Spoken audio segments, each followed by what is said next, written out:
오늘은 7주차 구역장 교육입니다.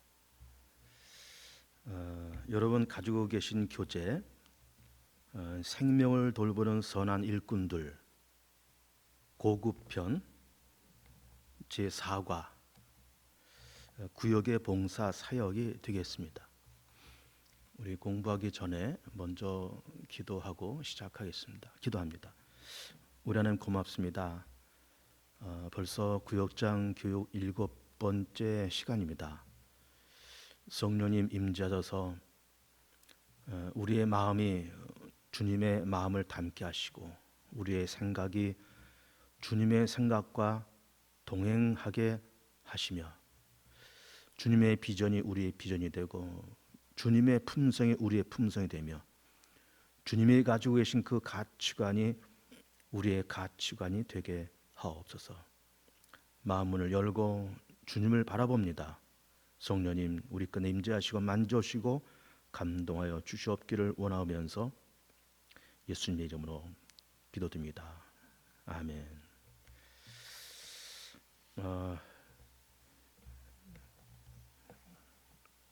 말씀드린 것처럼 생명을 돌보는 선한 일꾼들 고급편 제4과 구역의 봉사 사역입니다.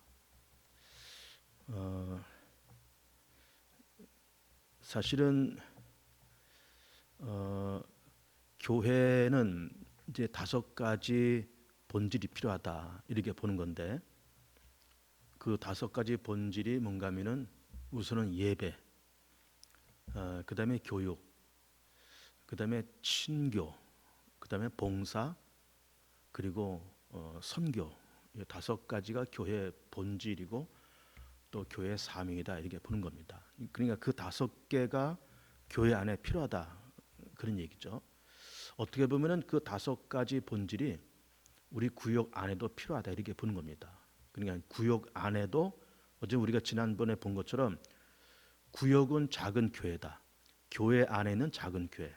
구역장은 교회 안에 있는 작은 목자다. 이런 거 우리가 지난번에 다 본 거예요. 그래서 구역도 역시 작은 교회이기 때문에 그 교회 안에 그 구역 안에 예배도 있어야 되고 교육도 필요하고 그리고 봉사, 섬김이죠. 그리고 또 친목, 또 선교 이런 것이 구역 안에 필요하다 이렇게 보는 거예요. 그래서 오늘은 그 봉사에 대한 그런 문제인데 그러니까 이제 구역 안에도 봉사가 필요하다 그런 이야기예요.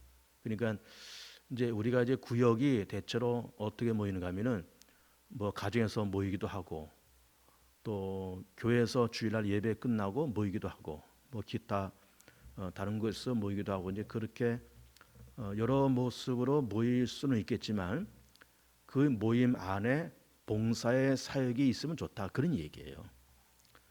사실 이제 현대인들이 다 바빠서 뭐 사실은 예배 드리러 나오기도 참 버겁죠.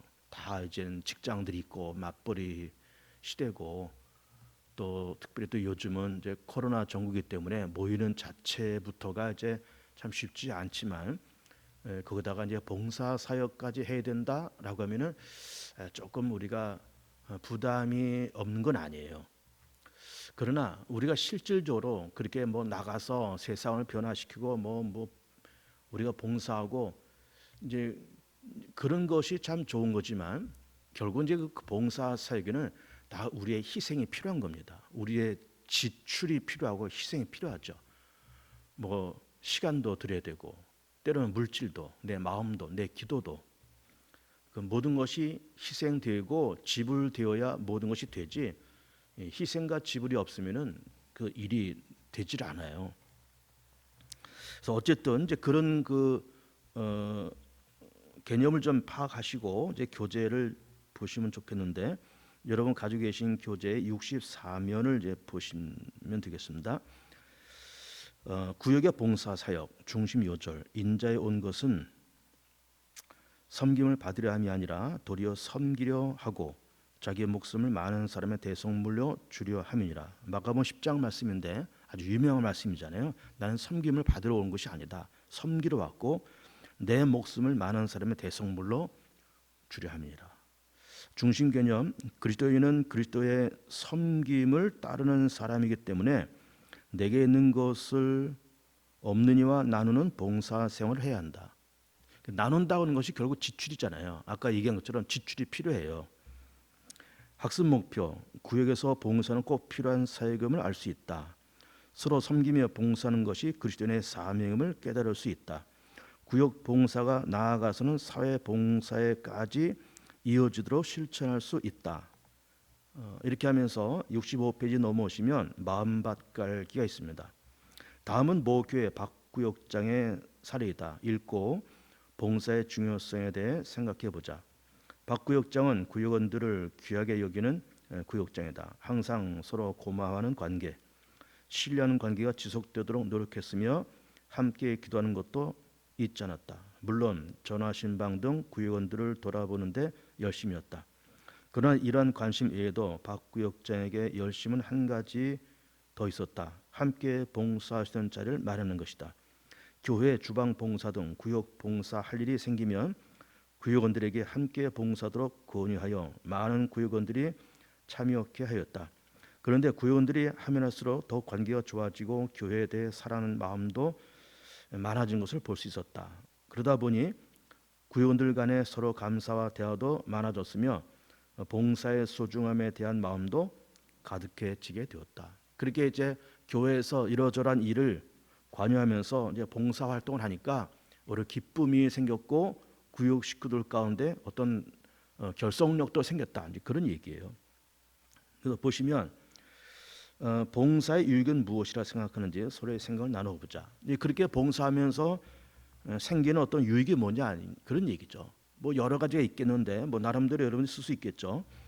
그러면서 이제 뭐 제가 답변할 수 있는 말은 우선은 만족과 기쁨,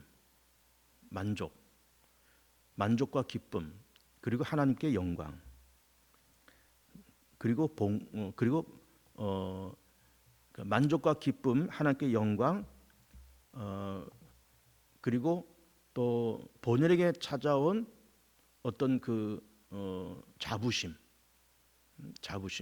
이런 게 이제 봉사의 유익이다 이렇게 볼 수가 있어요. 만족, 기쁨, 하나님께 영광, 자부심 이런 거.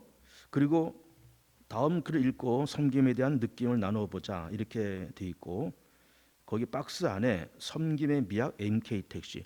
그 MK 택시는 일본에 있는 이제 택시 회사인데 우리나라에서 건너간 제일교포가 설립한 그런 회사입니다. 굉장히 유명한 이제 회사고 사실 이 MK 택시에 대해서 그 동안에 매스컴에서 여러 번 방영이 됐어요. 그리고 또 굉장히 유명하고 운전기사들이 그 손님들을 아주 극진히 정말 귀족처럼 이렇게 대접한다는 거죠. 예를 들면 택시가 딱 쓴 다음에 손님이 오면 문을 탁 열어주고 내릴 때도 문 탁 열어주고 깍듯하게 인사하고 그런 이게 아주 그냥 이게 택시 영업을 해서 그냥 메타에 따라서 돈 얼마 받고 이제 그렇게 돈 받는 것으로만 끝난 것이 아니라 그 손님을 정말 왕처럼 그렇게 대접을 하면서 그러면서 이 MK 택시가 그 일본 안에서 유명한 택시가 되었고 매스컴에서도 여러 번 소개가 된 바가 있어요. 거기를 보시면 섬김의 미학 MK 택시, 일본 MK 택시는 독특한 경영으로 놀라운 역사를 만들어가고 있다. MK는 일반 택시보다 요금이 10% 저렴하지만 서비스 면에서는 최상이다. 교토 시민들은 이 회사를 교토의 자랑으로 여긴다고 한다. MK는 대졸 운전자들을 채용해 학사 운전자로 양성하고 있다. 놀라운 얘기 아닙니까? 대학 졸업한 사람들을 택시 기사로 이렇게 초빙했다는 거예요. 그리고 지난 60년 택시 10대로 출발한 MK 택시는 현재 34개의 주유소와 수백 대 택시를 소유한 최고의 운수회사로 성장했다. 이 회사의 주인인 유봉식, 유태식 형제는 독실한 크리스찬으로 성경에서 경영의 비결을 배웠다고 한다. 그 핵심은 섬김을 받으려면 먼저 남을 섬기라는 말씀이다. 우리 아까 마가복음 말씀 읽었잖아요. 그 말씀인 거예요. 이들 형제는 운전자를 가족처럼 섬겼으며 운전자들 간 화목을 강조했다. 그 결과 운전자들은 손님에게 최고의 서비스를 하게 됐고 최고의 수익을 올렸다. 섬김에 대한 느낌, 뭐 이것도 뭐 나름대로 다 쓸 수 있겠죠. 우리 아까 얘기한 것처럼 만족, 기쁨, 하나님께 영광, 또 자부심, 이런 거, 그리고 또 어떤 보람, 이런 게 다 섬김에 대한 느낌일 거예요. 그렇게 했더니 만족이 왔다, 기쁨이 왔다, 보람이 있었다, 하나님께 영광이다. 이것이 섬김에 대한 느낌이겠다. 이렇게 정리를 하면 이제 되겠고요. 마가복음 10장 42절 45절 읽고 다음에 질문에 답해 보자. 그 마가복음 10장 42절 제가 읽어 드릴게요. 예수께서 불러다가 이르시되 이방인의 집권자들이 그들을 임의로 주관하고 그 고관들이 그들에게 권세를 부리는 줄을 너희가 알거니와 너희 중에는 그렇지 않을지니 너희 중에 누구든지 크고자 하는 자는 너희를 섬기는 자가 되고 너희 중에 누구든지 으뜸이 되고자 하는 자는 모든 사람의 종이 되어야 하리라. 인자가 온 것은 섬김을 받으려 함이 아니라 도리어 섬기려 하고 자기 목숨을 많은 사람의 대성물로 주려 함이니라. 이 말씀을 읽고 다음에 질문에 답해보자 하면서 첫 번째 질문이 이 말씀이 자신에게 어떤 변화를 주었는지 생각해 봐라. 또 두 번째, 구역장으로서 나 자신은 구역에서 섬기는 자가 되었는가? 이거는 이제 나름대로 여러분들이 직접 답을 하시면 되겠습니다. 이 말씀이 내게 어떤 변화가 올 것이냐, 어떤 변화를 주었느냐, 그 말이죠. 예수님께서도 하나님의 아들이시고 메시아이신 예수님도 섬기러 오셨다는 거예요. 섬김을 받으려 오신 것이 아니라 섬기러 오셨는데 우리 같이 참 이렇게 낮고 천하고 미련한 우리들은 어떻게 되겠냐 그 말이죠. 결국은 예수님도 섬기러 이 땅에 오셨는데 우리도 세상을 섬겨야 되지 않겠느냐. 사실은 섬김을 받는 것은 참 기분 좋습니다. 또 대접받는 것도 참 좋아요. 근데 내가 먼저 대접하고 내가 먼저 섬기는 것은 쉽지 않습니다. 근데 그걸 누가 할 수 있는가?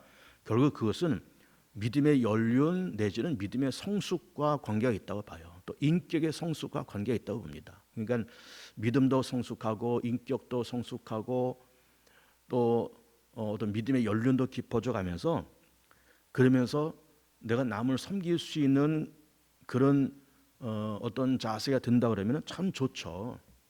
참 좋습니다. 예를 들면 장로님들이 앞에서 안내하시고 또 이렇게 차량 이렇게 정리하시고 그런 모습 참 좋은 거예요. 또 우리 권사님들이 요즘 또 봉사부에서 또 활동하시고 청소하시고 그러시잖아요. 이렇게 봉사부에서 주방 청소하고 이것저것 다 정리하고 또 뭐 시설 관리부에서 여기저기 교회 시설물 수리하고 정말 그분들은 진짜 오른손 하는 것이 왼손이 모르게 그렇게 활동들을 하세요. 참 고맙죠. 그러면서 아마 그 당신네들은 굉장한 기쁨과 만족이 있을 것이고 그리고 또 어떤 보람도 있고 이제 그런 겁니다. 그러면서 그 두 번째 질문이 참 좋은 질문인 것 같은데 구역장으로서 자신은 구역에서 섬기는 자가 되었는가? 그러니까 뭐 나는 구역장이야 하면서 이렇게 뭐 대접받으려고 그러고 섬김 받으려고 그러고 내가 교회에서 뭐야 또 내가 이 회사에서 뭐야 하면서 섬김을 받으려고만 하지 않았는가라고 하는 그런 그 자기의 반성을 한번 해보자 그런 얘기예요. 그러면서 씨 뿌리기 다음 글을 읽어보자. 그 박스 안에 교회와 사회의 관계는 분리할 수 없는 관계이다. 교회는 사회 안에서 존재한다. 곧 이 세상을 하나님이 사랑하셔서 그 요한복음 3장 16절 말씀 유명한 말씀이잖아요. 하나님이 세상을 이처럼 사랑하사 독생자를 주셨으니 누구든 저를 믿는 자마다 멸망치 않고 영생을 얻게 하려 하심이라니 그 말씀. 그래서 하나님이 세상을 사랑하셔서 그 사랑의 모델로 세워주신 그리스도의 몸이 교회이다. 그러므로 교회의 존재 이유는 사회를 위해 있다. 이게 놀라운 얘기 아닙니까? 교회가 왜 있느냐? 세상을 위해서 있다 그 말이에요. 교회를 위해서 교회가 있는 것이 아니라 세상을 위해서 교회가 존재한다 그런 얘기예요. 놀라운 얘기입니다. 그러면서 하나님은 교회를 통하여 이 사회 속에서 그리스도의 말씀과 정신을 전하고 실천함으로써 세상을 향한 하나님의 한없는 은혜와 사랑을 보여주시고 있다. 그러므로 교회는 이 사회 속에서 함께 호흡하며 섬기며 봉사함으로써 그리스도의 명령을 실천하는 믿음의 공동체이다. 그러면서 창세기 12장 2절 3절 말씀을 볼 때 복의 근원으로서 교회 봉사의 터전은 어디라고 생각하는가? 그 창세기 12장 말씀은 하나님의 아브라함을 부르시는 그런 말씀이죠. 아브라함은 주전 2000년 사람이고 지금의 이라크 땅 갈 때 우르에 살고 있는 아브라함을 하나님께 찾아가서 거기 말씀 보면 제가 한번 읽을게요. 창세기 12장 말씀. 내가 너로 큰 민족을 이루고 네게 복을 주어 네 이름을 창대하게 하리니 너는 복이 될지라. 너를 축복하는 자에게는 내가 복을 내리고 너를 저주하는 자에게는 내가 저주하리니 땅의 모든 족속이 너로 말미암아 복을 얻을 것이라 하신지라. 우리 그 전에 지금 이제 개혁 성경에서는 개혁 개정판 성경에서는 이제 너는 복이 될지라 이렇게 돼 있지만 우리 그 전에 봤던 그 개혁 성경에서는 너는 복의 근원이 될지라 이렇게 얘기하고 있어요. 그러면서 여기서도 그 복의 근원으로서 교회의 봉사의 터전은 어디라고 생각하는가? 근데 복의 근원을 제가 먼저 얘기하면은 그거는 아브라함이 복을 준다 그 말이 아니에요. 그 의미로서 복의 근원이 아니라 아브라함이 복의 출발이다 그 말이에요. 그래서 말은 근원은 출발을 얘기해요. 시작. 그러니까 아브라함부터 출발한 어떤 복음의 시작, 축복의 시작, 하나님의 세상을 향한 하나님의 구원의 시작이 아브라함부터 시작했다 그 말이에요. 그래서 그 시작이 이삭, 야곱, 12아들들 그리고 그 유다를 통해서 또 다윗 왕이 탄생하고 다윗 왕가 안에서 예수님이 그렇게 탄생하시죠. 그러니까는 결국 아브라함부터 쭉 예수님의 그 계보까지 2000년 동안 이게 흘러내려오면서 결국 아브라함이 복의 시작이 되었다 그 말이에요. 그래서 이제 그 질문을 한번 보면 창세기 12장 2, 3절 말씀을 볼 때 복의 근원으로서 교회 봉사의 터전은 어디라고 생각하는가? 그러니까 봉사의 터전이 어디냐? 그거는 우선은 내가 서 있는 그 자리, 그리고 교회가 서 있는 그 자리, 거기가 봉사의 터전이다 그 말이에요. 내가 서 있는 그 자리 쓰세요. 내가 서 있는 그 자리, 교회가 서 있는 그 자리, 내가 서 있는 그 자리, 교회가 서 있는 그 자리가 봉사의 터전이다 그 말이에요. 그리고 마태복음 28장 18절 20절 성경 구절 읽고 우리에게는 어떠한 삶이 있는지 말해보자. 거기에 마태복음 28장을 제가 읽으면 예수께서 나와 말씀해 이르시되 하늘과 땅의 모든 권세를 내게 주었으니 그러면 너희는 가서 모든 민족을 제자로 삼아 아버지와 아들과 성령의 이름으로 세례를 베풀고 내가 너희에게 분부한 모든 것을 가르쳐 지키게 하라. 볼자다 내가 세상 끝날까지 너희와 항상 함께 있으리라 하시니라. 유명한 말씀이죠. 이것을 읽고 우리에게 어떤 삶이 있느냐? 여기 사명 다 나와 있습니다. 첫째는 모든 족속으로 제자를 삼아. 그렇잖아요. 모든 족속으로 제자를 삼아.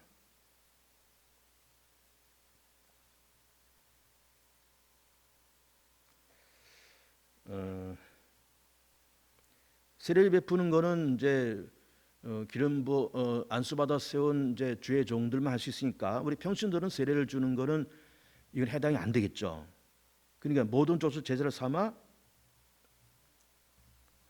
말씀을 가르치고 지키게 하는 것, 말씀을 가르치고 지키게 하는 것, 이게 우리의 사명이 되겠죠.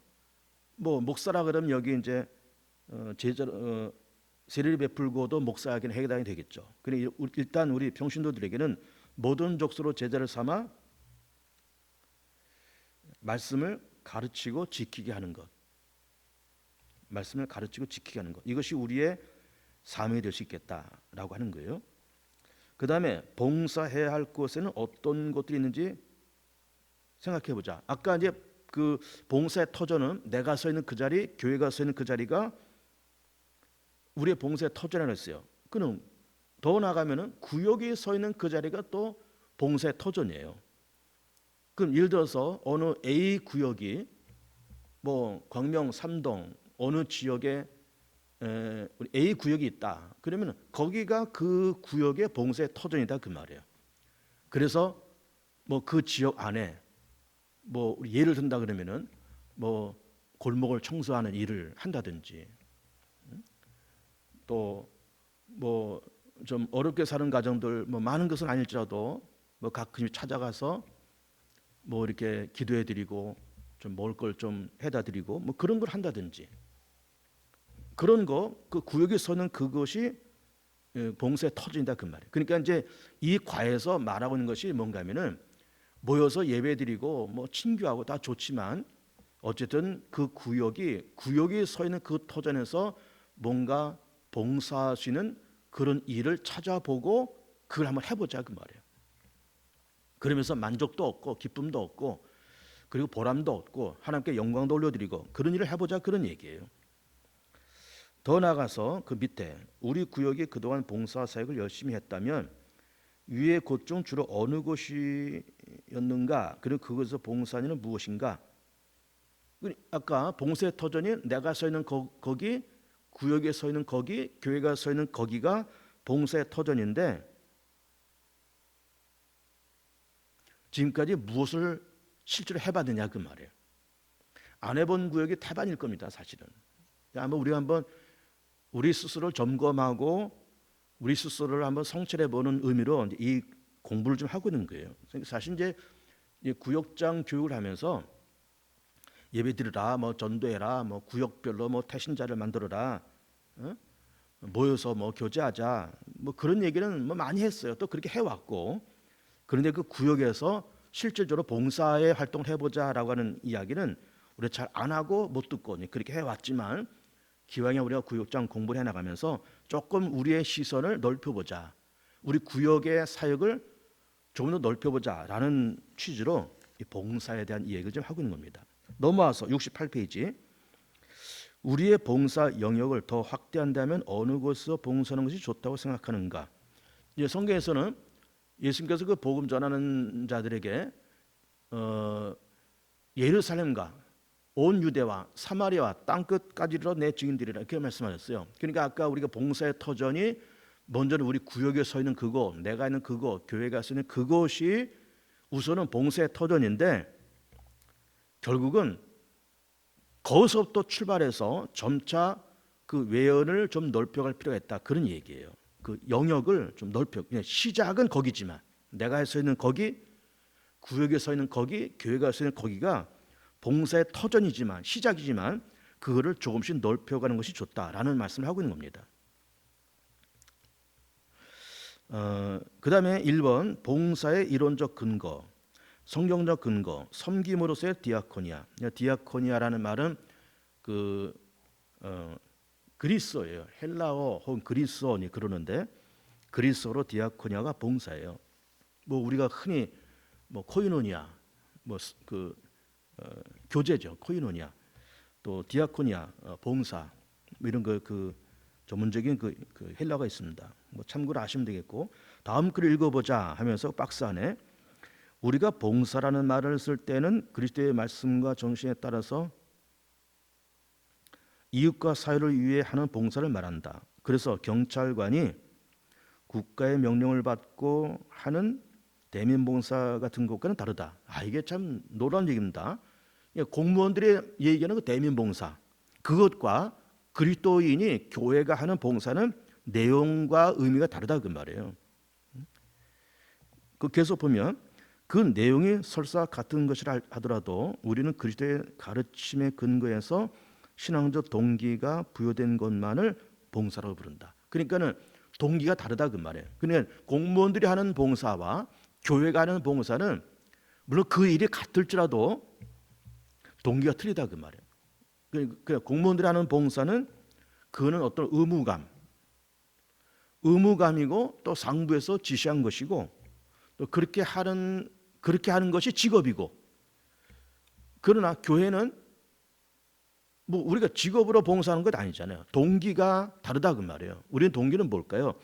그리스도의 사랑, 예수님께서 날 위해서 십자도 죽으시고 부활하시고 또 예수님께서 세상을 구원하시기 위해서 이 땅에 오셨는데, 그래서 세상을 사랑하고 또 예수 그리스도를 전하고 하나님 앞에 영광을 올려드리기 위해서 그런 동기로 봉사하는 거다 그 말이에요.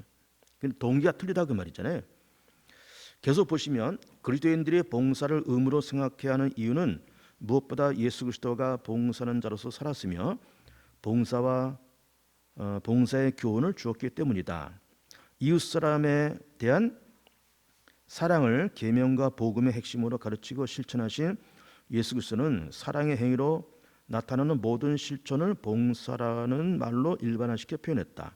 불쌍한 사람을 도와주고 병을 고쳐주고 절망에 빠진 자들 살리고 희망을 주는 모든 일들이, 즉 사랑의 전 행위가 낮은 자로서 섬기는 일, 봉사였다. 그러면서 복의 근원과 봉사의 삶에는 어떤 관계가 있는가? 창세기 12장 1절 2절인데 아까 우리가 읽었지만 다시 보면, 여호와께서 아브라함에게 이르시되 너는 너의 고향과 친척과 아비의 집을 떠나 내가 내게 보여줄 땅으로 가라. 내가 너로 큰 민족을 이루고 네게 복을 주어 내 이름을 창대하게 되니 너는 복이 될지라. 아브라함의 복의 시작이라 했습니다. 그래서 복의 근원과 봉사의 삶에는 뭐가 되는? 일단 제가 설명을 한번 해볼게요. 그러니까는 아브라함의 복의 시작이 됐다 그러면은 결국은 이것이 흘러와서 결국은 내가 복의 시작이 돼야 된다 그 말이에요. 그리고 교회가 복의 출발점이 돼야 된다 그 말이에요. 그러니까 우리 개봉중앙교회가 광명 3동에 있잖아요. 광명 3동에 있는 개봉중앙교회가 복의 출발이 되어서 개봉중앙교회가 복을 받음으로 인해서 이 광명 3동이 점차 복을 받고 잘 되고 여기 사는 사람들이 다 행복하고, 또 조금 범위를 좁히면 내가 복의 출발이 되어서 복의 시작이 돼서 내가 복을 받아야 돼요. 그래야 자식들이 복을 받고 우리 일가 친척이 다 복을 받고 그렇다 그 말이에요. 그래서 설명을 드렸죠. 제가 한번 요약할 때 한번 써보세요. 아브라함의 복의 시작이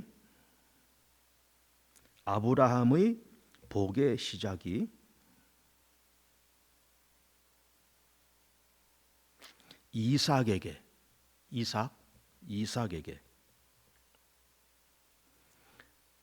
그리고 야곱에게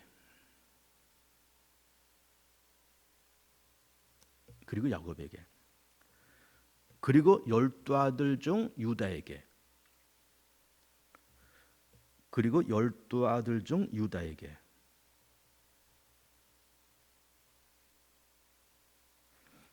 다윗에게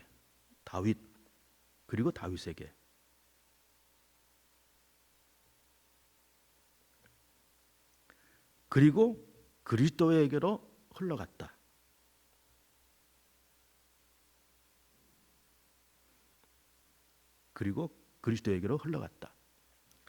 그래서 복의 시작으로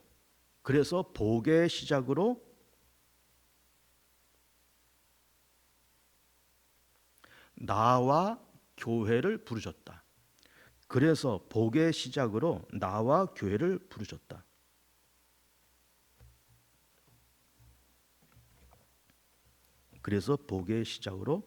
나와 교회를 부르셨다. 그 다음에 69페이지 넘어와서 이사야 53장에서 그의 섬김은 어떻게 실천되었는가. 이사야 53장 유명한 말씀이죠. 그의 찔림은 우리 허물이라며. 그 유명한 말씀인데 이제 거기를 제가 한번 읽어보면 이렇게 됐습니다. 그가 찔림은 우리의 허물 때문이요 그가 상함은 우리의 죄악 때문이라. 그가 징계를 받음으로 우리는 평화를 누리고 그가 채찍에 맞음으로 우리는 남을 받았도다. 우리는 다 양 같아서 그릇 행하여 각기 제 길로 갔거늘 여호와께서는 우리 모두의 죄악을 그에게 담당시키셨도다. 유명한 말씀이죠.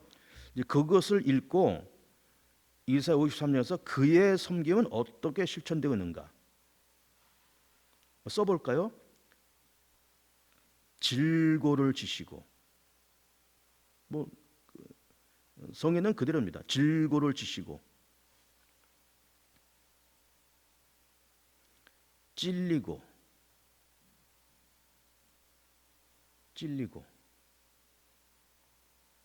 상하고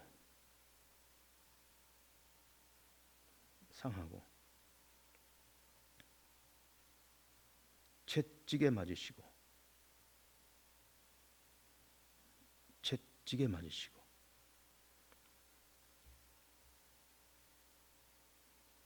결국 죽으셨다.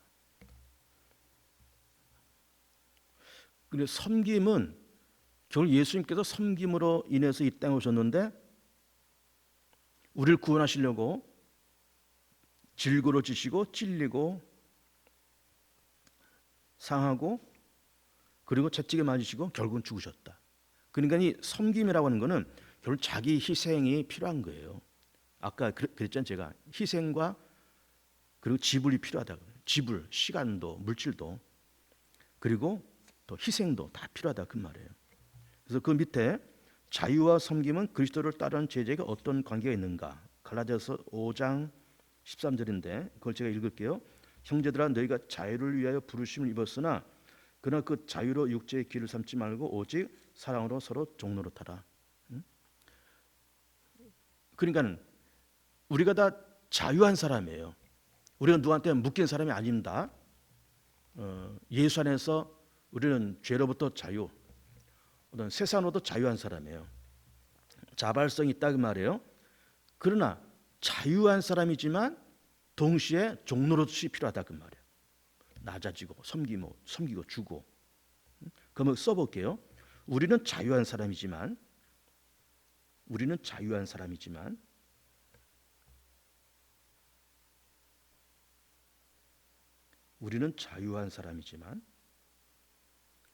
서로 종노릇할 때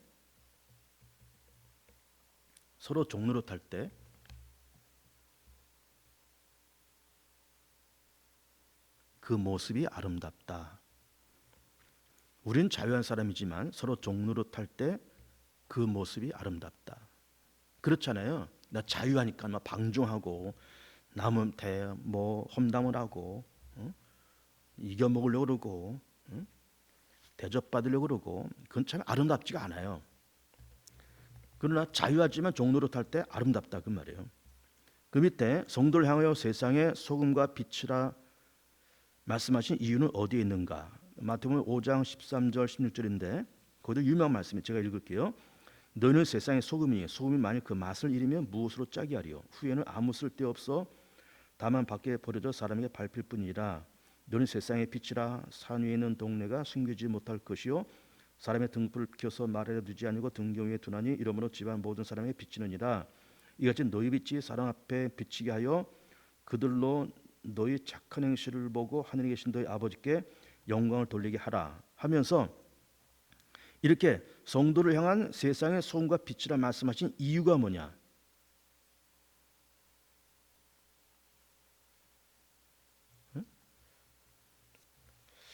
자, 소금. 왜 소금을 얘기했을까요? 왜 빛을 얘기했을까요? 그러니까 세상에 소금이 되라 빛이 되라 이런 말씀인데 왜 굳이 소금과 빛을 예를 드셨냐 그 말이에요. 이런 겁니다. 쓴 거 조금 이따 제 얘기를 들어보세요. 소금은 맛을 내는 거잖아요. 짭짤한 맛을 내는 겁니다. 그러면 그 짭짤한 맛을 내기 위해서 뭐가 필요해요? 그 소금이 녹아 들어가야 돼요. 자기를 녹입니다. 그래야 짭짤한 맛이 생겨요. 빛은 그냥 빛이 되지 않잖아요. 연료가 필요합니다. 그 연료는 항상 태워져야 돼요. 나무가 타든지 가스가 타든지 무슨 석유 휘발유가 타든지 그렇게 태워야 빛이 나와요. 소금은 녹아야 되고 빛은 연료를 태워야 돼요. 녹인다 태운다 결국에 뭐예요? 자기 희생이잖아요. 자기 수고. 한번 써보세요. 소금은 녹아야 맛을 낸다. 소금은 녹아야 맛을 낸다.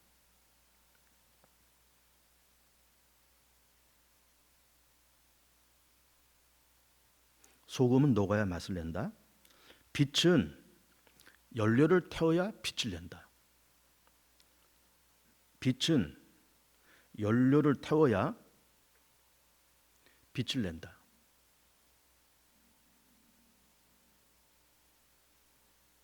희생, 수고가 지불돼야 한다. 희생, 수고가 지불돼야 한다. 그렇죠? 참 굉장히 중요한 얘기입니다. 희생과 수고. 예를 들면 우리 개봉중앙교회 수백 명 모이는 그런 교회인데 다 대접받으려고 그러고 다 섬김을 받으려고 그러면은 교회는 시끄럽습니다. 그 안에 갈등이 생기고 서로 시기 질투가 생기고 교회는 아무것도 돌아가질 않아요. 다 섬김 받으려고 그러니까, 다 대접받으려고 그러니까 그럼 교회가 어떻게 돌아가요? 그런데 교회가 모두가 다 섬기려고 하는 분들만 있다고 쳐보세요. 지금 우리가 봤잖아요. 희생, 수고, 지불돼야 된다는 거잖아요. 섬기려고 하는 사람들만 있다 그러면은 교회는 굉장히 행복한 거예요. 그 안에는 갈등이 없습니다. 그러니까 이게 섬기려고 하는 사람들이 많을 때 교회는 행복하다 그런 얘기예요. 그래서 이번에 예수님의 섬김 아래 글을 읽고 생각해보자. 그 박스 안에 예수님이 섬기는 일 외에 하신 일은 말씀을 전파하고 가르치는 일이었다. 기쁜 소식, 복음을 전하는 말씀의 전파와 이 말씀의 내용인 사랑과 구원을 실천하는 봉사는 예수님의 전 생애를 통해 잠시도 쉬지 않고 수행했던 양대 거업이었다. 그는 가르치면서 행동했고 설교하면서 구원의 활동을 했다. 그는 이론과 실천을 겸비한 자였다. 이런 점에서 봉사는 말씀의 실천이요 복음의 구체적 실현이었다. 복음의 전파와 복음의 실천으로서의 봉사는 사실상 하나로 연결된 행위이지 서로 분리될 수 없는 것이다. 따라서 전도와 봉사는 동전의 양면과 같은 것을 할 수 있다. 사랑과 정의와 구원의 복음을 전파했으면 반드시 그것이 실천되는 행위가 뒤따라야 한다. 복음의 전파는 그것 자체로서 의미를 가진 것이 아니라 그 복음의 실천됨으로써 의미를 갖는 것이기 때문이다. 하면서 70페이지 넘어오시면 예수님이 이 세상에 오신 목적은 무엇인가? 마가복음 10장 45절 아까 우리가 읽었죠? 인자가 온 것은 섬김을 받으려 함이 아니라 도리어 섬기려 하고 자기 목숨을 많은 사람의 대속물로 주려 함이니라. 그러니까 예수님께서 이 땅에 오신 목적은 생명을 주심으로 구원을 완성하시려 오신 것이다. 생명을 주심으로 구원을 완성하려 하십니다. 생명을 주심으로 구원을 완성하려 하십니다. 그럼 예수님께서 십자가에서 죽으시는 생명을 주시는 거잖아요. 십자가에 죽으시면 그것을 주시지 않았으면 구원이 오질 않아요. 예수님이 죽으시지 않으셨으면 우리는 구원을 받을 수가 없어요. 우리 죄 사함을 받을 수가 없어요. 그래서 예수님은 구원을 완성하시려고 당신은 생명을 주셨어요. 결국은 생명을 주셨다는 것 자체가 봉사잖아요. 그걸 얘기하는 겁니다. 그리고 예수님은 어떤 모습으로 제자들 앞에 있다고 하셨는가? 누가복음 22장 이제 거기 보시면 앉아서 먹는 자가 크냐 섬기는 자가 크냐 앉아서 먹는 자가 아니냐 그런 나는 섬기는 자로 너희 중에 있노라. 이게 놀라운 얘기입니다. 앉아서 먹는 자가 크냐 섬기는 자가 크냐. 앉아서 먹는 자가 크죠. 어른이 앉아서 먹잖아요. 젊은 사람들은 서서 대접하고. 그러나 예수님은 앉아서 대접을 받아야 되는 분이지만 그렇게 안 하셨다고 말해요. 나는 섬기는 자로 너희 가운데 있다. 여기서도 거기 답변은 뭐가 된가 하면 섬기는 자로 작은 자로. 그게 답이겠죠. 예수님은 어떤 모습으로 제자들 앞에 있다고 하셨는가? 섬기는 자로 작은 자로. 이게 참 놀라운 얘기입니다. 앉아서 대접받아야 될 분이 서서 지금 섬겼다고 말이에요. 섬기는 자로 작은 자로.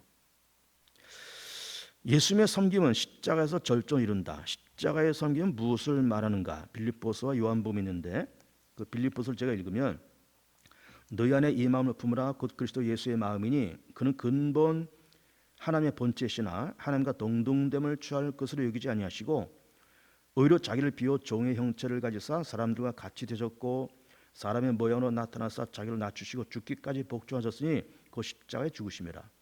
이러므로 하나님이 그를 지극히 높여 모든 이름 위에 뛰어난 이름을 주사 하늘에 있는 자들과 땅에 있는 자들과 땅 아래에 있는 자들로 모든 무릎을 예수 이름에 꿇게 하시고 모든 입으로 예수 그리스도를 주라 시인하여 하나님 아버지께 영광을 돌리게 하셨느니라. 그리고 요한복음 3장 하나님이 세상을 이처럼 사랑하사 독생자를 주셨으니 이는 그를 믿는 자마다 멸망하지 않고 영생을 얻게 하려 하심이라. 그러니까 이 두 성경 구절에서 예수님의 섬김은 십자가에서 절정을 이룬다. 십자가의 성이 무엇을 말하는가 하면 두 가지죠. 낮추시고 죽으시고. 섬김의 절정이에요. 낮추시고 죽으시고. 뭐 죽는다. 뭐 섬김의 절정이잖아요. 낮추시고 죽으시고.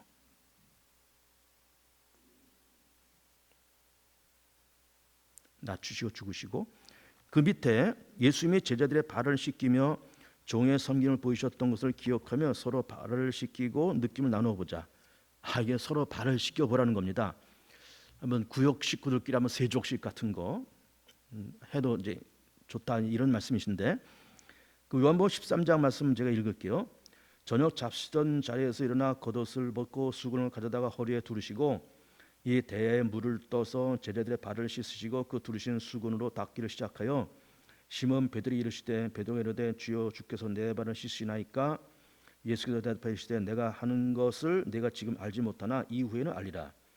베드로가 이르되 내 발을 절대로 씻지 못하시리다. 예수께서 대답하시되 내가 너를 씻어 주지 아니하면 네가 나와 상관이 없느니라. 시몬 베드로가 이르되 주여 내 발뿐 아니라 손과 머리도 씻어 주옵소서. 예수께서 이르시되 이미 목욕한 자는 발밖에 씻을 필요가 없느니라. 온 몸이 깨끗하니라. 너에게 깨끗하나 다는 아니니라. 이는 자기를 팔자가 누군지 아심이라. 그러므로 다는 깨끗하지 아니하다 하시니라. 그들의 발을 씻으신 후에 옷을 입으시고 다시 앉아 그들에게 이르시되 내가 너에게 행한 것을 너희가 아느냐? 너희가 나를 선생하던 주라 하니 너희 말 옳도다. 그러나 옳도다. 내가 그러하다. 내가 주와 또한 선생이 되어 너희 발을 씻었으니 너희도 서로 발을 씻어주는 것이 옳으니라. 내가 너희에게 행한 것 같이 너희도 행하게 하려 하여 본을 보였느라. 내가 진실로 너희에게 이르노니 종의 주인보다 크지 못하고 보냄을 받은 자가 보낸 자보다 크지 못하나니 너희 것을 알고 행하면 복이 있으리라. 그래서 이제 본문을 보면 그 교재를 보시면 예수님이 제자들의 발을 씻기며 종의 섬김을 보이셨던 것을 기억하며 서로 발을 씻기고 느낌을 나누어 보자. 한번 가능하면 세족시 한번 해보라 그 말이에요. 구역 안에서 느낌을 나누어 보자. 그 밑에 나의 생활 속에서 실천하는 섬김의 것은 구체적으로 무엇이냐 써보자. 그럼 나는 구역 안에서 교회 안에서 나는 어떤 섬김의 구체적인 일들을 하고 있는가라고 하는 걸 한번 써보자 그런 이야기예요. 근데요, 이 봉사는 무슨 이득을 위해서 하는 게 아니잖아요. 경제 행위가 아니잖아요. 뭐 반대급부를 위해서. 반대급부라고 하는 건 내가 이렇게 하면 저 사람이 나한테 이렇게 하고 이게 반대급부예요. 뭐 우리가 흔히 하는 것처럼 뭐 기브 앤 테이크 그런 말이에요. 그 기브 앤 테이크를 의식하면서 그렇게 하는 게 아니에요. 내가 너한테 이렇게 하니까 너희들 나한테 이렇게 해줘. 절대로 그게 아니에요. 근데 이 섬김은 반대급부를 요구하는 것도 아니고 의무감에 해서 하는 것도 아니지만 그렇게 섬길 때 오는 그 기쁨과 보람은 말할 수가 없습니다. 이거는. 그것도 오른손 하는 것 왼손이 모르게 하는 그 봉사와 섬김은 그 기쁨과 보람과 만족스러움은 이건 굉장한 거예요. 그거를 한번 찾아보자 그런 얘기예요. 결국은.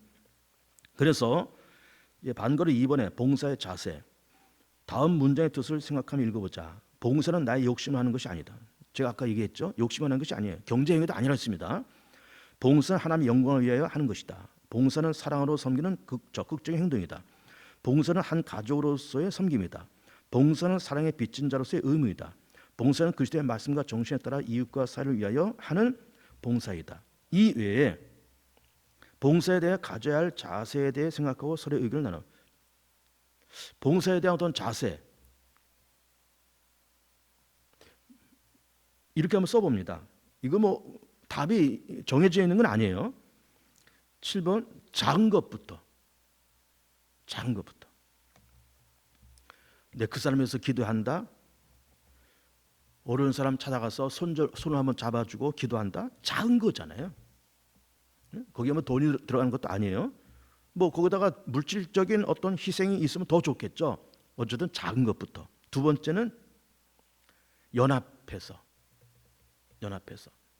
연합해서라는 말은 뭔가면 처음에는 내가 시작해요. 또 병든 사람, 소외된 사람 찾아갔어요.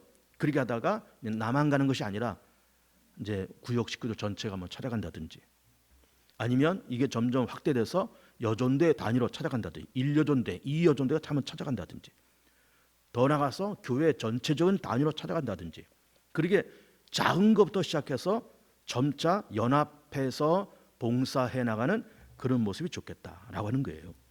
그 두 번째, 구역의 봉사 사역, 구역 안에서의 봉사. 우리 구역의 그룹으로 봉사의 가장 우선적인 일은 무엇을 생각하는가? 개인적으로 구역천에서 우리 구역이 뭘 할 수 있을까 하며 찾아보자는 거예요. 우리 구역 안에서, 교회 안에서 뭘 할 수 있을까? 우리 한번 길거리 한번 청소해 볼까? 우리 아침에 아이들 등교할 때 교통 정리를 한번 해볼까? 어디에 좀 병들고 나이든 독거 노인인데 한번 우리가 찾아가서 기도 좀 해드릴까? 그런 걸 개인적으로 구역천에서 그 일을 한번 찾아보자는 거예요. 그리고 그 밑에 우리 구역의 구역에서 봉사할 수 있는 일들을 써보자. 마찬가지예요.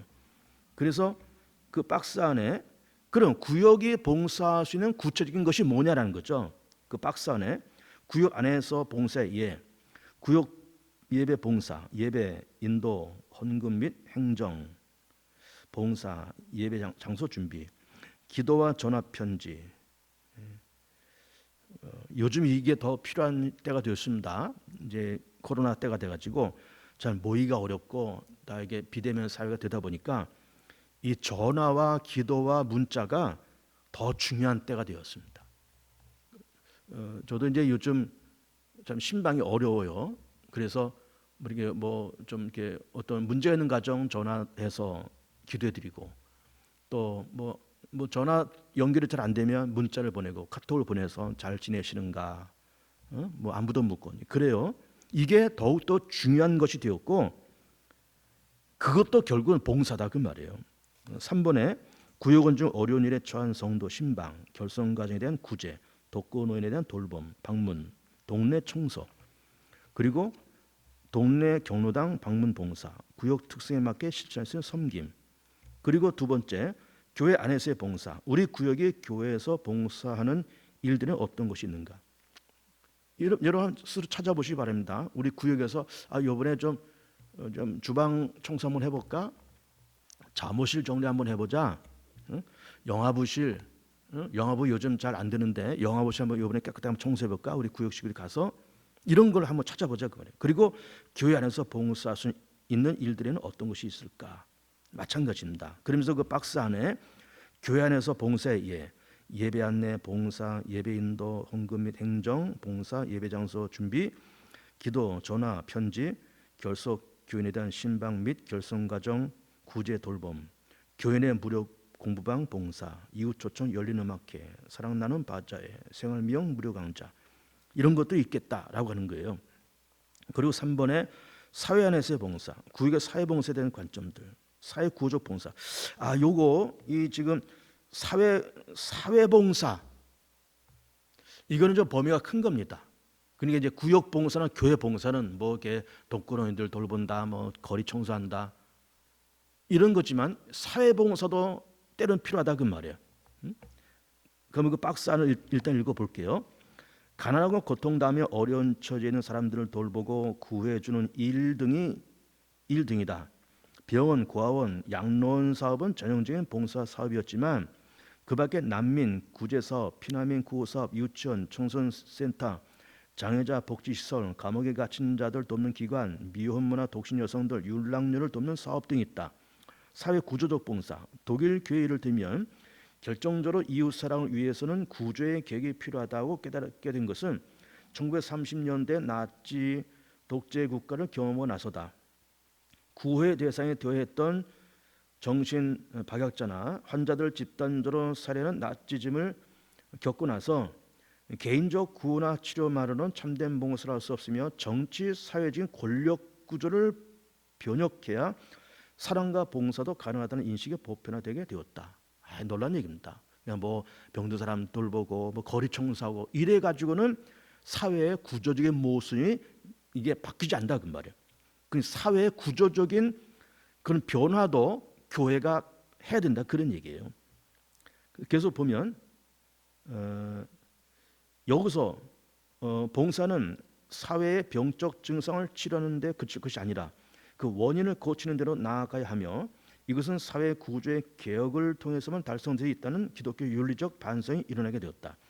오늘날 봉사의 문제는 구조 개혁적인 사랑과 정의의 문제로 점점 더 부각되게 되었다. 봉사는 개인에 대한 자선 행위에서뿐 아니라 사회 구조적인 사랑으로 실천되어야 한다.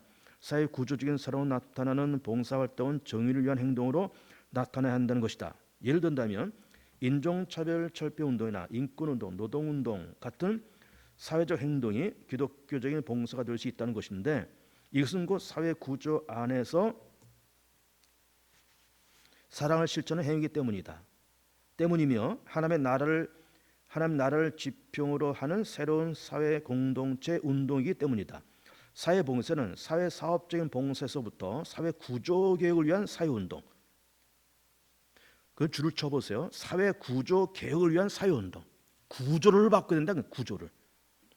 혹은 사회 정치적 혁명에 이르기까지 다양한 색깔의 참여 활동을 지칭한다고 하겠다. 봉사는 그리스도의 사랑의 정신으로 교회가 사회를 위해서 하는 일이기 때문에 교회 여건과 사회 구조와 성격에 따라 크게 과제와 방법이 다를 수 있는 것이라 할 수 있다. 봉사는 어떠한 도움과 사랑을 필요로 하는 사람들이 얼마나 많이 있는가에 따라 얼마든지 할 수 있는 것이며 그 과제에 대해서 무한히 늘어날 수 있는 것이다. 그러면서 이제 74페이지 넘어오시면 위 글을 읽고 자신의 느낌을 말해보자. 여기에 더해서 이제 제가 생각하는 건 이런 거예요. 지금 여기 박스 안에 이러저러한 얘기도 쭉 있지만 이런 거 여백에 한번 써볼래요?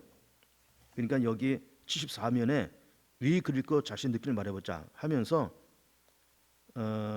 느낌을 말해보고 그 다음 보면 지금까지 자신이 생각하거나 실천한 봉사의 모습 가운데 새로운 것을 깨달은 것이 있다면 나는 새로운 것이 뭘까? 지금 여기 박스 안에 나오는 것 외에 또 새로운 것이 뭐냐 한번 써보면 한번 써보세요. 제가 생각해 본 거예요. 비정규직 문제. 비정규직 문제.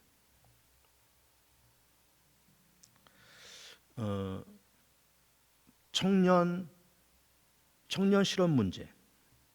비정규직 문제, 청년 실업 문제,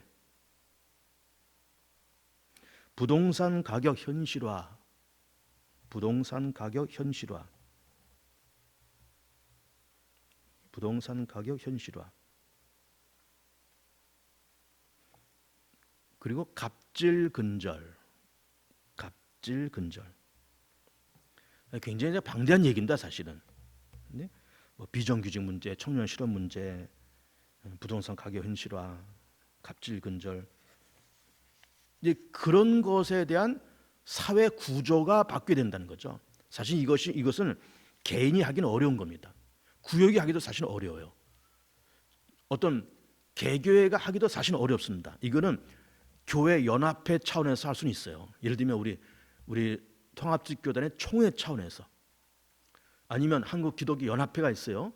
한교연, 한국교회 총연합회, 이런 기독교 연합회 단체에서 할 수 있는 것이다 그 말이에요. 그런데 우리는 그것을 위해서 나설 수는 없지만 그런 비전과 생각은 가질 필요가 있고 그거를 교회 연합회 차원으로 사회 구조를 개혁하는 그런 일을 교회가 할 수 있다 그 말이에요.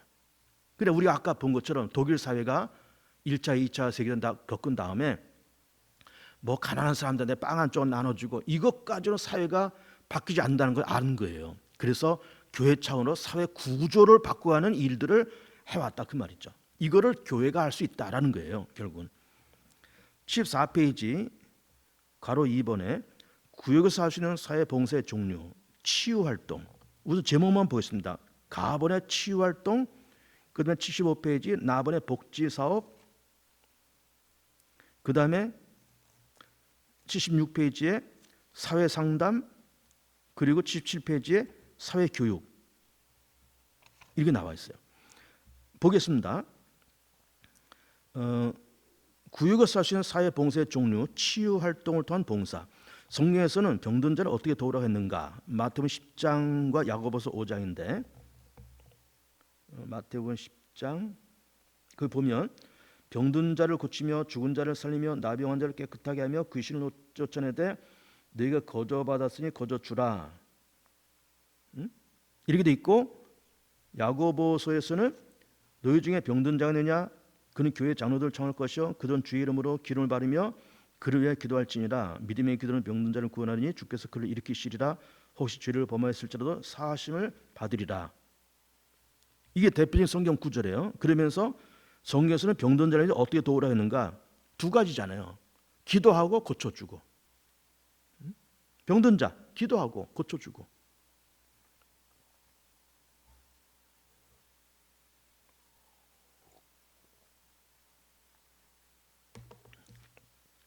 그 다음에 그 박스 안에 다음 글을 읽고 생각해보자. 우선 우리는 누구에게 봉사할 것이냐는 대상을 찾아야 한다. 봉사의 대상은 도움을 필요로 하는 자라고 간단히 규정할 수 있다. 그러나 과연 한 사회 구조 속에서 정말 우선적으로 도움이 필요한 자가 누구인가를 찾기는 쉽지 않다.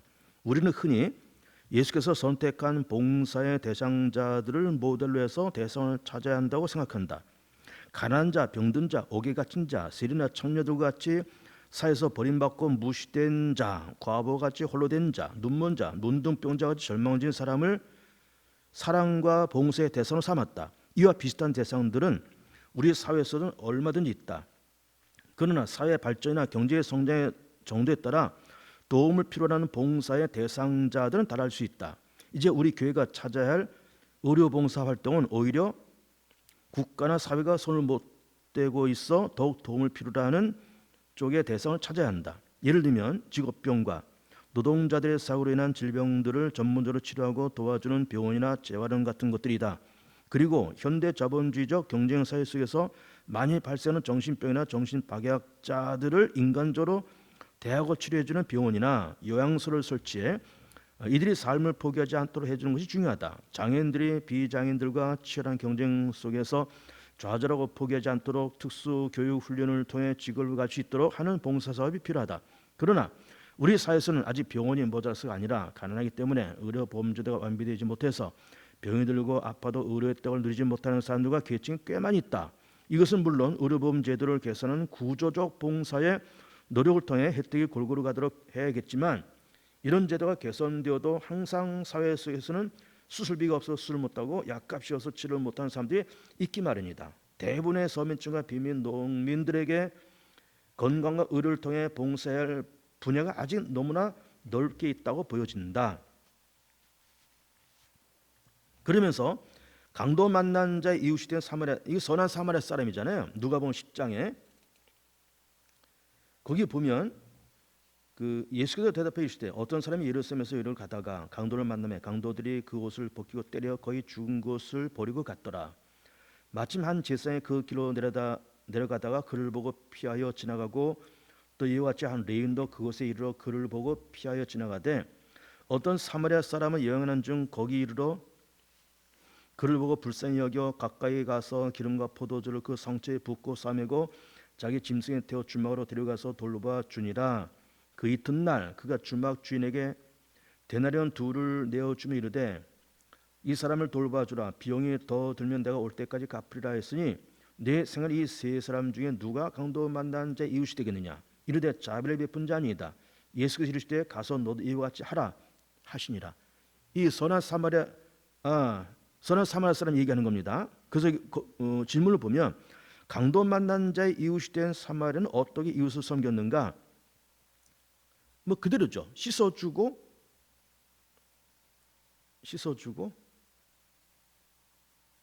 싸매고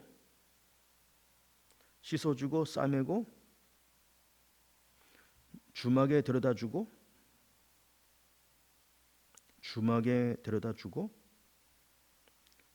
물질을 지불하고, 데나리온 2를 줬다는 거죠. 물질을 지불하고. 그러니까 씻어주고 싸매주고 주막에 데려다 주고 물질을 지불하고. 구체적인 행동이에요. 그냥 마음으로만 안 됐다 이게 아니라 아주 구체적인 행위예요. 씻어주고 싸매주고 주막에 데려다주고 물질을 지불하고. 그다음에 나번의 복지 사업을 통한 봉사, 다음 글 읽고 생각해보자. 고통과 결핍, 소외와 고독 때문에 구호와 도움이 필요한 사람들을 대상으로 할 때 어느 사회에서나 신체와 정신이 병들었거나 허약한 사람들을 1차적으로 대상으로 삼을 수 있을 것이다.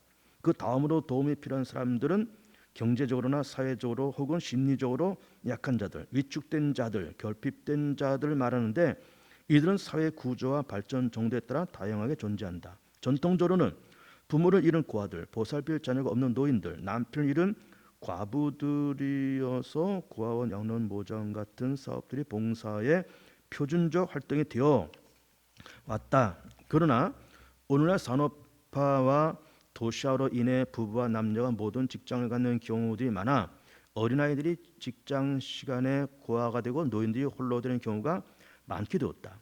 어린이와 노인들이 가정으로부터 보호를 받지 못하는 집단이 되게 되자 이들이 사회적으로 보살펴야 할 가난한 자가 된 것이다. 그래서 우선 필요한 것이 타가소가 되었고 유치원, 유아원이 필요하게 되었다. 노인들은 점심 급식이 필요한 것도 이런 구조 속에서 보아야 한다. 방이 좁아 숙제를 집에서 못하는 학생들을 위해 독서실에서도 갈 수 없는 여건의 어린이들을 위해 공부방을 만들어 교육적인 지도책을 맡아주는 것은 대단히 훌륭하고 적절한 사회봉사이다. 하나님이 특히 관심을 두시는 사람들은 어떤 사람들인가? 신명기 14장 보면 이렇게 되어 있어요. 너희 중에 분깃이나 기업이 없는 레위인과 내 성중에 거류하는 객과 및 고아와 과부들이 와서 먹고 배부리게 하라. 그리하면 네 하나님 여호와께서 네 손을 하는 범사에 내게 복을 주시리라. 그러면서 이 사회 속에서 특별히 보호해야 될 사람들이 4종류의 사람들이 있다는 거죠. 첫째는 레위인, 객, 고아, 과부예요. 레위인, 객, 고아, 과부. 레위인, 객, 고아, 과부. 레위인은 요즘 말하면은 이제 그 사역자들 얘기해요. 목사, 전도사 이런 사역자들 얘기하고, 그런 사람들의 특히 관심을 가지고 계셨다. 그리고 그들 위해서 봉사해야 된다라고 하는 거예요. 요새 레위인을 특별히 보살펴야 된다라고 하는 것은, 레위인들은 이제 이스라엘 민족이 가나안에 들어올 때 레위인들은 땅을 분배하지 않았어요. 그래서 재산이 없고 땅을 소유하지 못한 레위인들을 그렇게 관심을 갖고 계신 거예요. 그다음에 다번에 사회 상담을 통한 봉사, 다음 글을 읽고 생각해보자. 인간이 살아가는 전 단계에 있어서 도움과 사랑이 필요하다는 전제하에 생애 전 과정별로 상담과 봉사 사업이 전개되어야 한다. 우선 가족 문제와 관계된 상담 사업을 보더라도 인간이 태아가 됐을 때부터 필요하다. 많은 여성들이 임신을 하고도 아이를 낳을 것인가 중절할 것인가로 고민하고 있으며, 오늘날처럼 정상적인 부부관계가 아닌 경우에 생긴 임신에 대해서는 더욱 여러 가지 문제와 고민이 쌓이고 있다. 그래서 누가도 의논할 수 없는 고민의 문제를 상담해주는 출산에 관한 상담이 사회봉사센터에 자리 잡고 있다. 결혼에 관한 상담, 이혼에 관한 상담, 육아 문제에 관한 상담, 청소년들의 탈선과 범죄에 관한 상담, 실업자에 대한 상담, 직업 전환 교육에 대한 상담, 알코올이나 마약 중독자들에 대한 상담, 성문제에 대한 상담, 암 환자나 에이즈 환자들에 대한 상담, 죽음을 준비하는 사람들의 상담, 유가족 상담, 이렇게 생애 전 과정에서 어려움을 당하는 사람들이 그때마다 사회적으로 심리적으로 약자가 되기 때문에 이들에게 적절한 전문적인 상담이 필요하다는 것이다. 이들은 경제적으로 어렵다기보다는 정신적으로 심리적으로 어려운 사람들이다. 물론 경제적인 곤란이 겹치는 경우도 많지만 이들의 문제는 임시 구호금을 준다든가 경제 문제가 해결된다고 해서 풀리는 문제가 아니다. 무엇보다 이 어려움을 감당해 나갈 수 있는 자신감과 필요한 지식, 해결하는 방법을 제공해 줌으로써 스스로 문제를 해결할 수 있는 능력을 길러준다는 데 봉사의 의미를 갖게 된다. 말하자면 온전한 인간이 되도록 도와준 일이 바로 상담 사업이라 볼 수 있다. 요한복음 4장, 요한복음 4장 그 유명한 그 사마리아 여인, 낮에 물 길러 온 여자 얘기잖아요. 거기를 읽고 예수님의 도움을 입은 여자의 기분을 나눠보자. 그 요한복음 4장 말씀 뭐 길기 때문에 다 읽지는 않겠습니다. 우리 잘 아는 것처럼 대낮에 그 사마리아 성에 어떤 여인이 물 길러 왔다는 거예요. 예수님께서 접근하시죠. 내게 물을 달라.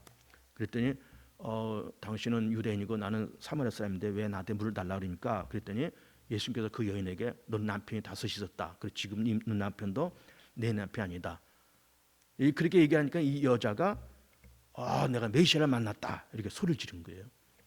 그래서 예수님께서 그 여인에게 물론 뭐 네가 남편이 5 있었다 무슨 쪽집게처럼 그걸 지적하려고 그런 것이 아니라, 그러면서 동시에 이 여인에게 예배를 말씀하신 거예요.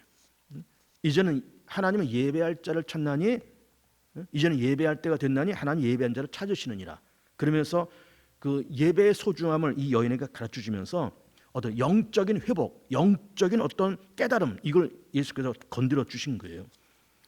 그래서 그 박스 안에 보면 그 지문을 보면 요한복음 4장 읽고 예수님의 도움을 입은 여자의 기분이 어떨까? 기분이 어떨까? 이런 거겠죠. 용서받은 기쁨. 여러분, 이 용서받은 기쁨은 정말 말로 다 할 수 없는 거죠. 용서받은 기쁨. 참 죄책감이 많은 여자잖아요. 남편 5 있고 뭐 이렇게. 용서받은 기쁨. 그리고 메시아를 만난 기쁨.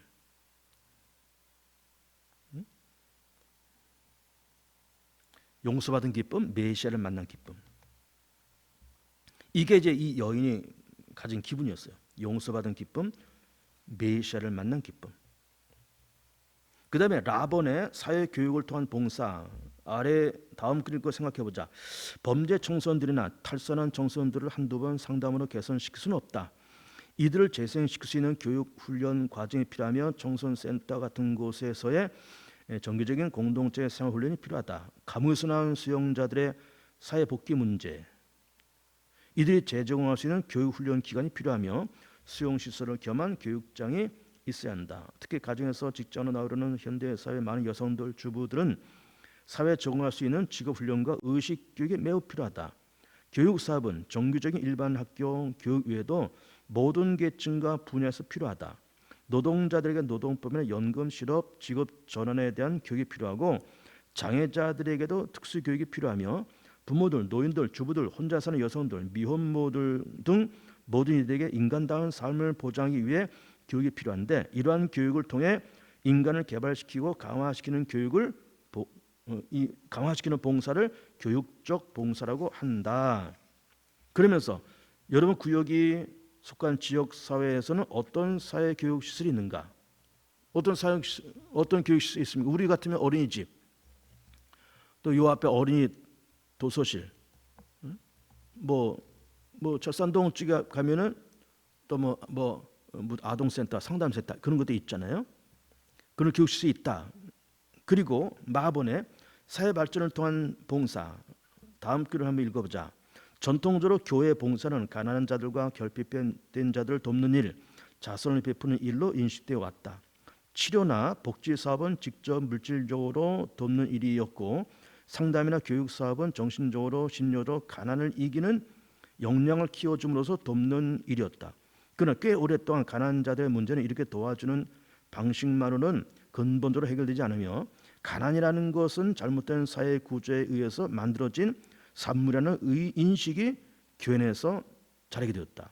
그러나 가난이 계속 만들어지고 유지되는 이 사회 구조를 무시하고 계속 조금씩 돕는 일만 계속한다면 봉사는 결국 가난한 자를 계속 머물게 하는 현상 유지에 기할 뿐 아니라 비판과 반성이 일어나게 된 것이다.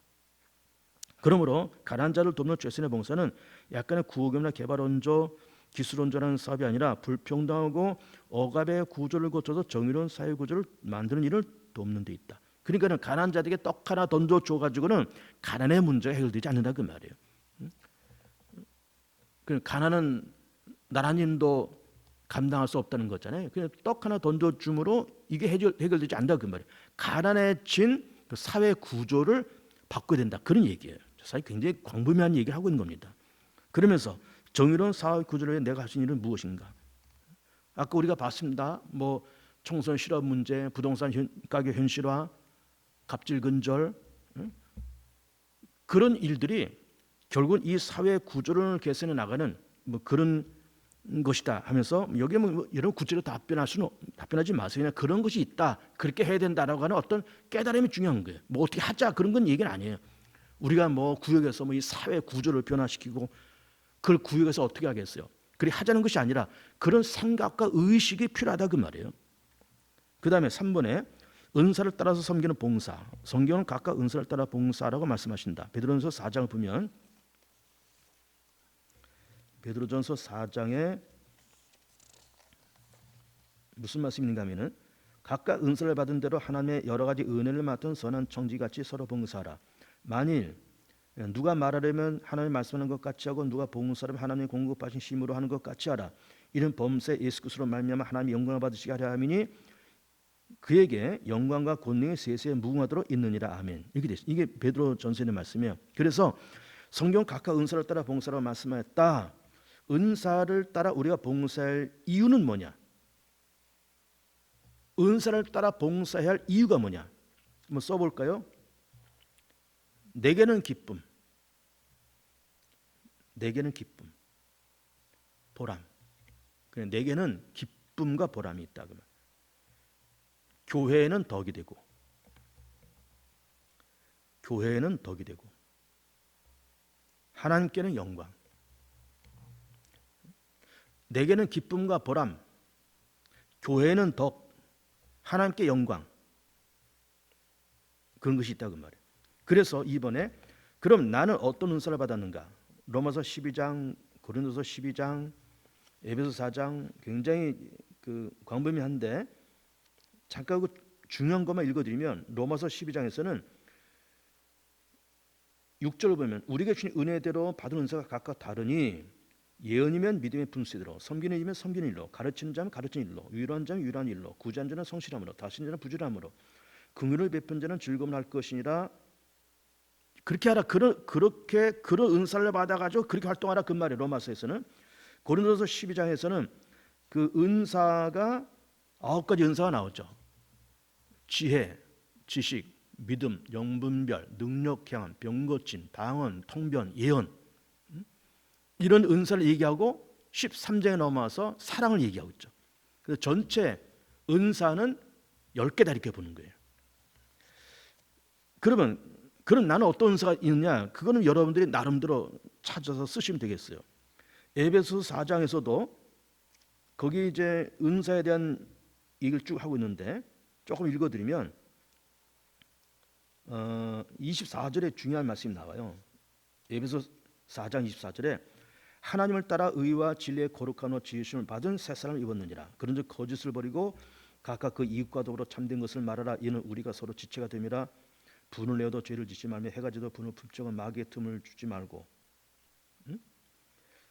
도둑질 하는 자는 다시 도둑질하지 말고, 더러운 말은 내 입 밖에도 내지 말고, 성령을 근심시키지 말고, 그리고 모든 악독과 노함과 분냄과 떠드는 것과 비방하는 것을 모두 악의와 함께 버리고 서로 친절하게 하며 불쌍히 여기고 서로 용서하기를 하나님이 그리스도 안에서 너희를 용서하신 것 같이 하라. 이 놀라운 얘기를 하고 있는 겁니다. 에베소서에서. 넘어와서 이제 3번 서로의 은사를 공동체적으로 확인해 주는 것이 중요하다. 교회의 덕을 세우기 위해서 은사를 주기 때문이다. 서로 어떤 은사를 가지고 있는지를 나눠보자. 내가 받았다고 생각하는 은사가 뭘까? 공동체가 인정해주는 은사는 뭘까? 이런 나눠서 쓰시면 되겠고, 큰 4번에 봉사의 유익, 마태복음 25장 31절 읽고 다음 질문에 대답해보자. 제가 한번 읽어볼게요. 인자가 자기 영광으로 모든 천사와 함께 올 때 자기 영광의 보좌에 앉으리니 모든 민족을 그 앞에 모으고 각각 구분하기를 목자가 양과 염소를 구분한 것 같이 하여 양은 그 오른편에 염소는 그 왼편에 두리라. 그때 임금이 그 오른편에 있는 자들에게 이르시되 내 아버지께 복받을 자들이여 나와 창세로부터 너를 위하여 예비된 나라를 상속받으라. 내가 줄일 때 너희가 먹을 것을 주었고 목마를 때 마시게 했고 나그네 됐을 때 영접하였고 헐벗을 때 옷을 입혔고 병들었을 때 돌보았고 옥에 갇혔을 때 와서 보았느니라. 이 의인들이 대답하여 이르되 주여 우리가 어느 때 주께서 줄이신 것을 보고 음식을 대접하였으며 목마르신 것을 보고 마시게 하였나이까? 어느 때 나그네 되신 것을 보고 영접하였으며 헐벗으신 것을 옷 입혔나이까 어느 때 병드신 것이나 옥에 갇히신 것을 보고 가서 배웠나이까 하리니 임금이 대답해 이르시되 내가 진실로 너희에게 이르노니 너희가 여기 내 형제 중에 지극히 작은 자 하나에게 한 것이 곧 내게 한 것이라 하시고 그 질문을 보면 내 형제에게 한 것이 누구에게 한 것인가? 내가 누구에게 봉사했어요? 누구를 구제했어요? 누구를 위해서 기도했어요? 누구에게 한 거냐 그 말이에요. 결국 이것이 예수님에게 한 거다 그 말이에요. 예수님 아까 말씀했잖아요. 마지막 절 40절에 내 형제 중에 지극히 작은 자 하나에게 한 것이 곧 내게 한 거다. 그 작은 자 소외된 자에게 한 것이 예수님에게 한 거다 그 말이에요. 이것도 답이 내 형제에 한 것이 누구에게 한 것인가? 예수님에게. 두 번째 봉사의 유익은 무엇인가? 기쁨과 보람이에요. 기쁨과 보람. 80페이지 넘어와서 교회나 구역 혹은 가정에서 구체로 내가 봉사할 영역을 생각해 보자. 나는 어떤 분야에서 봉사하겠다. 여러분 나름대로 찾아보세요. 봉사를 시작할 구체적인 과정을 작성해 보자. 시간, 언제, 장소는 어디, 대상은 어디, 도움받을 사람의 단체는 누구. 그리고 봉사 헌신문을 서로 작성해 나눠보자. 나는 앞으로 이렇게 해보겠다. 이렇게 하겠다. 구역에서 교회에서 이런 걸 한번 해보겠다. 그런 헌신 작정서를 한번 써보자 그 말이에요. 굉장한 얘기입니다. 그렇게 해서 우리 구역이 봉사에도 눈을 뜨는 그런 건강한 구역이 되기를 바라고 축복하면서 이 시간을 마치도록 하겠습니다. 감사합니다.